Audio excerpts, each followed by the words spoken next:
Bezrat Hashem, le Zohar d'aujourd'hui, Parashat Shemini. Rabbi Yossi Patach Ve'amar. Dit Rabbi Yossi, Kol Amal à Adam le Piou.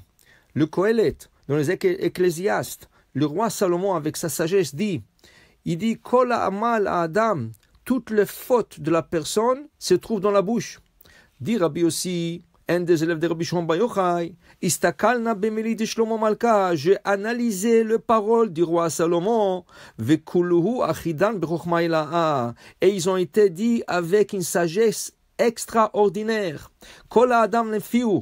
Regardez, si on regarde la première faute au monde, comment a été commise? Avec la bouche. Comment était la bouche? Première chose, le Nahash. Qu'est-ce qu'il dit le Nahash? Le Nahash, il dit à Chava, tu sais que Dieu, il a mangé de ces fruits qui vous a interdit, et c'est comme ça qu'il a créé le monde. Et Dieu ne veut pas la compétition. Dans ce cas, il vous a interdit de manger les fruits. Et c'est ça que a donné l'initiative à Chava d'aller goûter de ce fruit interdit. Ça veut dire que la faute du Nahash se fait par la bouche. Qu'est-ce qu'Hachem lui a fait? Il lui a coupé la langue. Après, Chava, elle va utiliser la bouche pour séduire Adam. Et dit non, écoute, tu m'as dit que si je touche l'arbre, je dois mourir. Regarde, j'ai touché, j'ai même mangé, je ne suis pas mort. Et Adam n'avait pas le choix à la fin que d'écouter sa femme. Et il a mangé de l'arbre.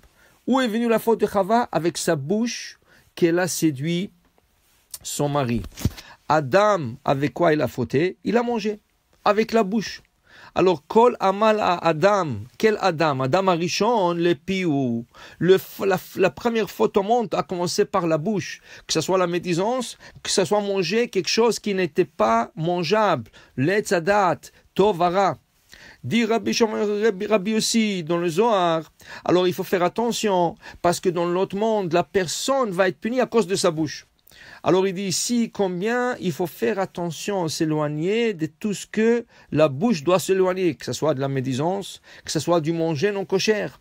Alors il dit ici dans le Zohar ce matin, il dit Haz Veshalom, celui qui mange du non cochère, il sort misitra de Hayé, il sort du côté de la vie, de l'arbre de la vie, Venafik Mirshu Kadisha, il sort de côté de la pureté, et Haz Veshalom, Aïl Birshuta Achara, il monte dans un autre niveau qui est l'impureté. Pas seulement ça, il est en train de Istaïf Be'ayalma, il est en train de s'impurifier son âme. Et quand il purifie son âme, il n'arrive pas à voir la vérité. Et dans la paracha de Shemini, c'est écrit, ne mangez pas ces interdictions. Venitmetem bam, nitmetem.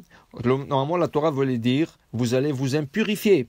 Mais le problème, que le mot nitmetem de la Torah est écrit sans le aleph.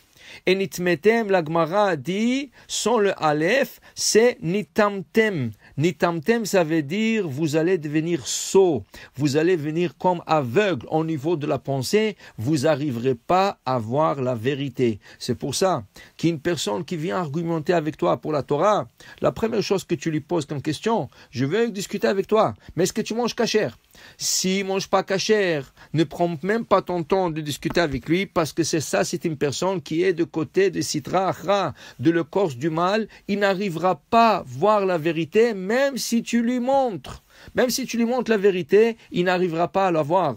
Alors dire Rabbi aussi combien il faut faire attention qu'est-ce qu'on mange. C'est pour ça, tu vas quelque part et tu vois quelque chose et tu demandes, c'est cachère ou pas cachère? Qui c'est qui l'a préparé? Chez Bissoul Israël ou pas Bissoul Israël? C'est Yachan ou c'est pas Yachan? Alors on te dit, arrête avec toi, avec ta fanatisme, tu es trop fanatique, tu arrêtes avec ces histoires, mange, c'est cachère, tout est cachère ici.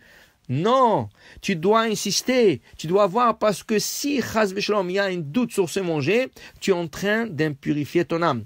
C'est comme une fois j'étais quelque part et une femme m'a dit, tu peux tout manger ici avec les yeux fermés. Je lui ai dit oui, si j'aurais fermé les yeux, j'aurais pu manger. Mais Baruch Hashem, mes yeux sont ouverts, je ne peux pas manger parce que je vois que la madame ne couvre pas sa tête. Je vois que la madame n'a pas l'air d'un Shomer Shabbat. Alors il me dit, tout est cachère, tu peux manger avec les yeux fermés. Oui, si tu fermes les yeux, tu vas manger. Mais si tu ouvres les yeux et tu vois devant toi la vérité, alors tu fais attention à quoi tu manges. Aujourd'hui, les gens veulent rien que manger, rien que goûter. Ils sont tentés, peuvent manger. Kol amal adam le fiou. Tout va d'après la bouche. Regardez combien de restaurants. Sushi, mushi, kushi, tout ce que tu veux. Pourquoi? Parce que les gens, donne-leur à manger. toutes sortes de choses, toutes sortes. Mais vérifie, regarde, appelle le mashgiach, regarde si c'est kasher, si c'est yachan, si c'est pas yachan. Alors, avant de manger, sachez une chose, ça commence par la bouche et ça termine par l'âme. C'est un passou clair dans la Torah que le Agmara étudie et que le Rabbi Shimon Bar Yochai il analyse dans le Zohar pour dire que il faut commencer à faire attention qu'est-ce que nous mangeons. Surtout maintenant, c'est la fête de Pessah qui approche. Faisons attention à qu'est-ce qu'on achète et à qu'est-ce qu'on mange et Bezrat Hashem. Qu'Hachem nous aide à être toujours vitem kedoshim, vit kadishtem, vitem kedoshim. Vous allez vous sanctifier et vous allez être des hommes saints. Baruch Adonai Le'olam. Amen ve Amen.